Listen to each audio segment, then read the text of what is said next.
नमस्कार दोस्तों, हमारी आज की कहानी है नौकरानी के भरोसे बेटी को छोड़कर गई, वापस आई तो रोता देखकर चौंक गई। कहानी पसंद आए तो चैनल को सब्सक्राइब जरूर करना। महेश अपने माता पिता का इकलौता बेटा था। महेश के माता पिता गांव में ही रहते थे।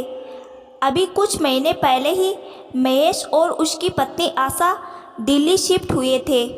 आशा और महेश दोनों जॉब करते थे। आशा की बेटी रिंकू अभी 3 साल की भी नहीं हुई थी। उसने अभी स्कूल जाना शुरू नहीं किया था। कुछ दिन तो महेश की मम्मी अर्चना जी उनके साथ रही, क्योंकि रिंकू को अकेले घर पर छोड़कर नहीं जा सकते थे। लेकिन महेश के पापा मनोहर जी की सेहत ठीक न होने के कारण उन्हें वापस जाना पड़ रहा था। वो तो चाहती थी कि रिंकू का किसी अच्छे स्कूल में दाखिला हो जाए तो फिर वो चली जाएगी, क्योंकि मनोहर जी घर पर अकेले ही थे। अपना काम छोड़ वो भी दिल्ली नहीं आ सकते थे, तो उन्होंने अकेले अर्चना जी को भेज दिया। माँ, आप पापा के पास चले जाओ, उनकी सेहत ठीक नहीं है। कुछ दिनों की बात है, रिंकू का स्कूल में दाखिला हो जाए फिर कोई चिंता नहीं। हमने फॉर्म भर दिया है, कुछ ही दिनों में उसका दाखिला हो जाएगा। तब तक मैं और महेश मिलकर रिंकू का ध्यान रख लेंगे। आशा ने अर्चना जी को आश्वस्त किया। अर्चना जी रिंकू को अकेले छोड़कर जाना तो नहीं चाहती थी, लेकिन मजबूरी के कारण जाना पड़ा। कुछ दिन तो आशा और महेश बारी बारी से रिंकू के पास रुकते। एक दिन महेश को कुछ दिनों के लिए ऑफिस के काम से मुंबई जाना पड़ा।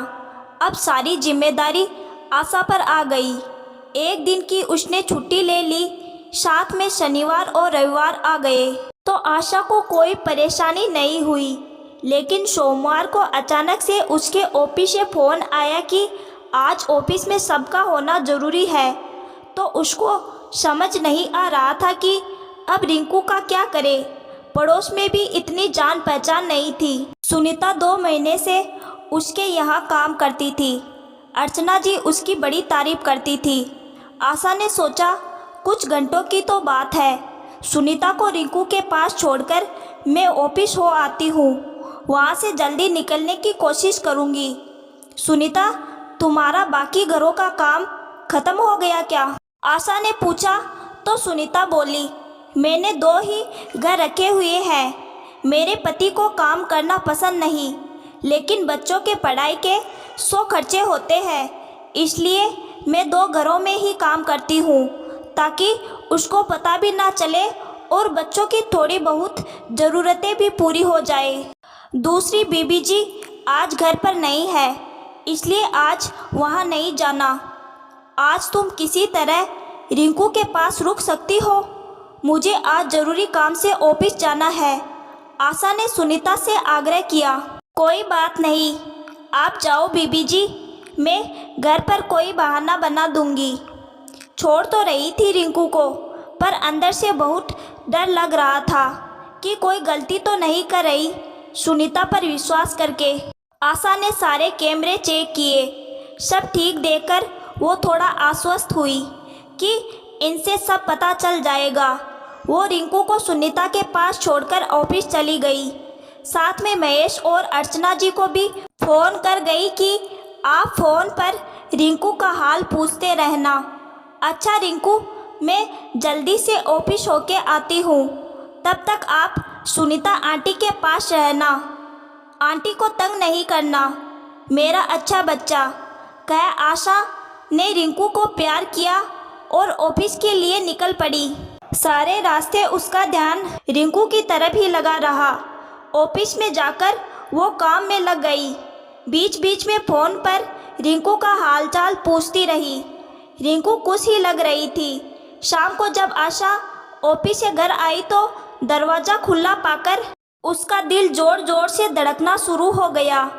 माँ जो थी, किसी गलत की आशंका से वो रिंकू रिंकू पुकारती अंदर आई तो रिंकू अकेली खड़ी थी, कुछ डरी हुई। उसकी तो जान ही निकल गई। मम्मा कहकर रिंकू भागकर आई और आशा के गले लग गई। सुनीता को वहां ना पाकर किसी अनहोनी की आशंका में, सुनीता कहाँ हो तुम? आशा ने चिल्लाकर आवाज़ लगाई। तभी सुनीता बाथरूम से हाथ पोंछती हुई आई। आप आ गई बीबी जी। रिंकू इतनी डरी हुई क्यों है? दरवाज़ा भी खुला था, मैंने कितनी आवाज़ें लगाई, कहाँ थी तुम? आशा ने थोड़ा तेज आवाज़ में एक साथ कई प्रश्न पूछ डाले। बीबी जी, मैं रिंकू को खाना खिला रही थी, तभी पड़ोस से एक बच्चा अपने कुत्ते को लेकर अपनी बॉल लेने आया, जो कुत्ते के साथ खेलते वक्त आंगन में गिर गई थी। मैं उसको बॉल देने गई तो रिंकू भी मेरे पीछे आ गई। उसका कुत्ता इतनी ज़ोर से भौंका कि रिंकू डर गई और रोने लगी। उसने उस टाइम खाना खाया था, इसलिए उल्टी कर दी। मैं उसको साफ करके अभी हाथ धोने ही गई थी तो जल्दी में दरवाज़ा बंद करना भूल गई। सुनीता ने एक सांस में अपनी बात पूरी की।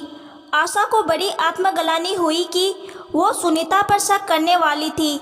रिंकू अभी भी आशा के गले लगी हुई थी। माँ को देख धीरे धीरे उसका डर कम होने लगा। सुनीता आंटी, डॉगी चला गया क्या? हाँ बेटा, चला गया, सुनीता ने कहा तो रिंकू थोड़ा आश्वस्त हुई। आशा ने सुनीता के बच्चों के लिए खाने का सामान और पैसे देकर सुनीता को घर भेज दिया।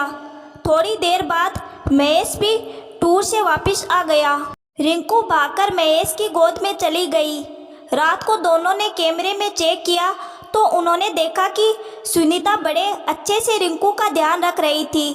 उसने समय पर उसको थोड़ी देर सुला भी दिया। फिर उसने सारा घर का काम किया। ऐसा लगता है धोखों से भरी इस दुनिया में कई लोग हैं जिन पर विश्वास किया जा सकता है, आशा ने कहा। बिल्कुल, सब लोग एक समान नहीं होते, कह दोनों ने रिंकू का माथा चूम लिया।